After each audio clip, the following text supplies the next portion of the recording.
O motivo principal aqui da divisão é que cada um tinha ali escolhido um partido para fazer parte, um grupo.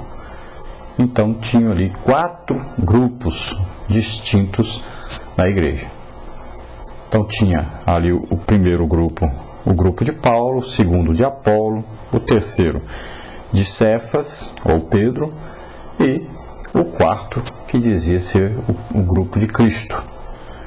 Qual desses grupos estava certo? Nenhum dos 4. Porque se há divisão, então não está nada correto. Deveria haver união.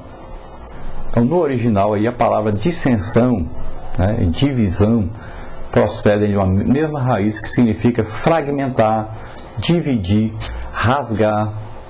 Então a divisão na igreja, ela vinha trazendo então esse fragmento, né, essa fragmentação, que era dividir em grupos, em pedaços, a igreja. Por que será que o diabo, que sempre está atrás dessa divisão, por que será que ele quer tanto dividir assim a igreja em grupos? Então o objetivo dele é enfraquecer a igreja, é fazer com que a igreja não tenha forças para ganhar as almas, para retirar as almas do seu reino, o reino das trevas, né? O nosso trabalho é tirar de lá, do reino das trevas, aqueles que estão lá, que estão caminhando para a morte, para a separação eterna de Deus, e trazê-los para o reino de Deus, o reino da luz. Então, ele fragmentando a igreja, dividindo a igreja em grupos, então ele vai conseguir fazer isso. Aí então Paulo chama esses crentes de Corinto de carnais. Então pessoas que já tinham aceitado a Jesus, eram crentes, mas estavam se comportando de maneira contrária ao que a palavra de Deus ensina, ao que Deus gostaria que eles fizessem. Então, na verdade, eles estavam ouvindo mais ao diabo do que a Deus. É isso que estava ocorrendo, né? Porque aquela obra de divisão não era uma obra de Deus, era uma obra maligna, na verdade. Então os crentes estavam sendo enganados por Satanás e deveriam tomar providências para mudar esse rumo. A pouca experiência que eles demonstravam ter com Deus, por parte então de cada um daqueles partidos, né? Então impedia que Deus pudesse revelar a eles grandes coisas, pudesse ser mais íntimo deles, né?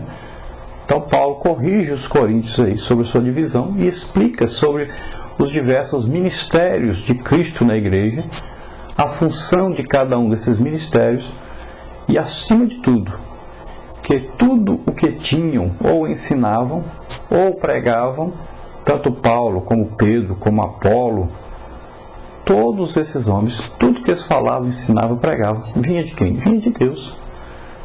E Deus é que é o mais importante. Os homens plantam, regam, mas quem dá o crescimento é Deus. Então a nossa palavra-chave dessa lição é aí o partidarismo, ou seja, o ato de tomar partido de algo ou de alguém. Então, tomar partido é fazer grupo em volta de alguma coisa ou de alguém. Então sempre tem alguém ali como o ídolo deles, né? Como aquele que é infalível, como aquele que não tem defeitos, como aquele que pode ficar representando Jesus na terra como se fosse maior do que todos. Então sempre aí é um grupo em volta de uma pessoa. Então isso aí dividiu o corpo de Cristo. Nós vamos ver aí na nossa lição um quadro que indica para nós os termos gregos para divisão. Então primeiro aí nós temos estasis, rebelião, insurreição, discussão áspera, forte desacordo. Você veja as referências, né? Marcos 15:7, Atos 15:2. Depois, dicostasia, separação, cisma, dissensão, apartar-se um do outro. Romanos 16:17 e Gálatas 5:20. Depois, cisma, divisão, rasgar a comunhão, rompimento forte na comunhão. João 7:43, 9:16, 1 Coríntios 11:18. E airesis, facção, partido, seita, separação, uma facção estabelecida. 1 Coríntios 11, 19, Tito 3, 10.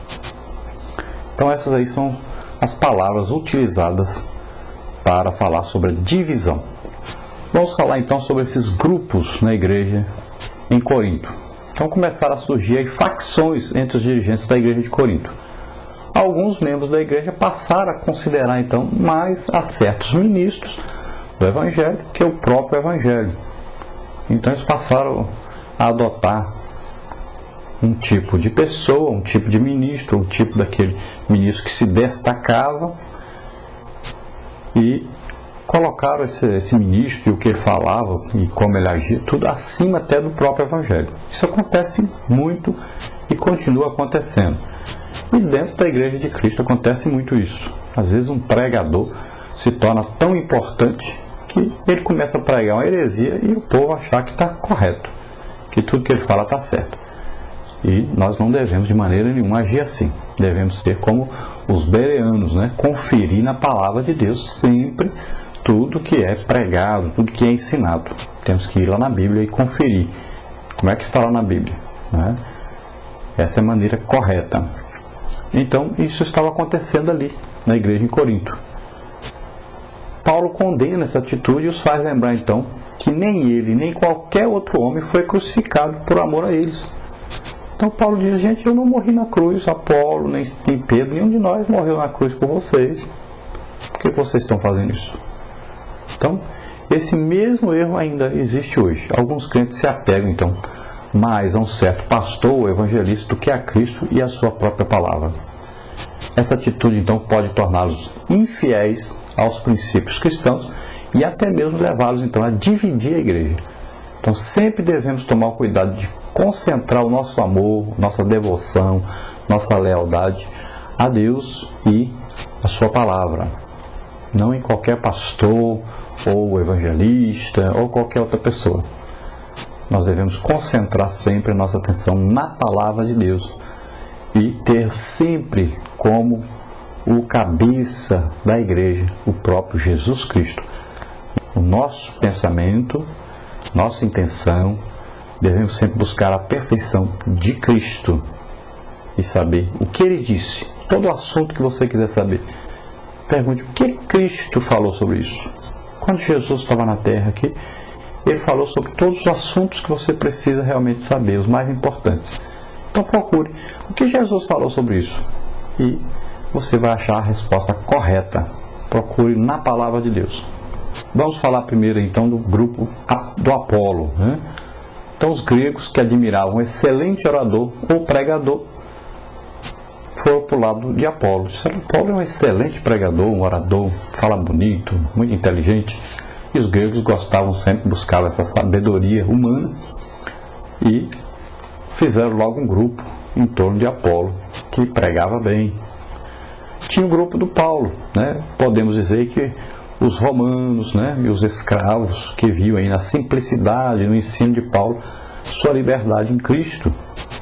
Paulo pregava muito sobre a liberdade em Cristo, né, de viver o Evangelho sem ter aquela doutrina severa da lei, né, aquela condenação da lei, de ter que seguir regras e mais regras da lei para ser salvo.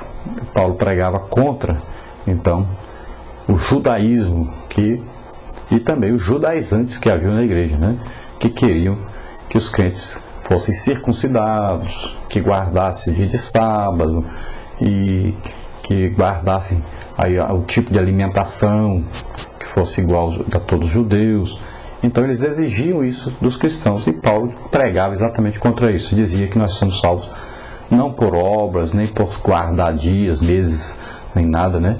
Mas éramos salvos, então, pela graça de Deus. Então, tinha o grupo aí de Paulo. E tinha o outro grupo, que era o grupo de Pedro, o grupo judaico, então, com a sua rígida disciplina e doutrina severa, baseada na lei. E nós vamos ver que Paulo, quando foi a Jerusalém, ele teve até que fazer uma correção de Pedro na frente de todos, por causa disso. Pedro, que havia sido chamado para pregar aos gentios, De repente, Pedro, numa reunião onde tinha os judeus, ele se separou lá para o lado dos judeus. E Paulo até chamou a atenção de Pedro na frente de todos devido a isso. Que ele não poderia considerar puro só o judeu e nem digno só o judeu de ouvir o Evangelho. Mas todos deveriam ouvir o Evangelho. Todos igualmente eram pecadores e precisavam ouvir o Evangelho e se arrepender dos seus pecados, se converter. E Paulo então fala da justificação pela fé em Jesus Cristo, no seu sacrifício, e não através de cumprir, de guardar dias, meses, anos